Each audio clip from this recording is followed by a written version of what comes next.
On the grounds of the Anaconda Hills Golf Course stands the Boston and Montana Barn, the last standing relic from the Black Eagle smelter. Built in 1901, age has gotten the best of the barn as part of its roof is beginning to cave in. Today, the barn stands unused and falling apart. The Historic Preservation Advisory Commission is doing what they can do to save this local piece of history. Boston and Montana Barn Committee. At their monthly meeting, the Historic Preservation Advisory Commission discussed the need to save the Boston and Montana barn. We think this is a really important part of this area's history.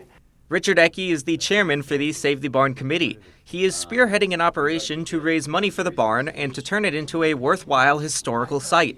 The long-term use of the barn will be for an interpretive center, which will talk about the importance of the smelter, which was the biggest employer in the Great Falls area for more than 50 years. It's a tall order, but not impossible. We have an opportunity now to maybe raise some money and to preserve it. Chris Christians is the vice chair of the Cascade County Historic Preservation Committee. He explained that the committee will be working with Preservation Cascade, another local group dedicated to the protection of historic buildings, to raise the necessary funds. They will handle that as we receive funds to go toward the building and handle it through its final operation.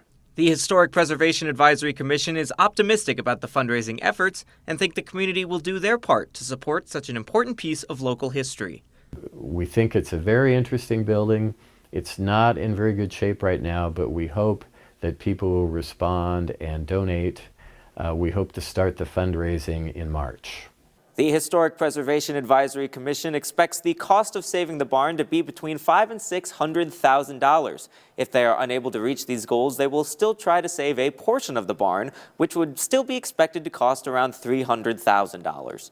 In Great Falls, I'm Tommy Lynch, MTN News.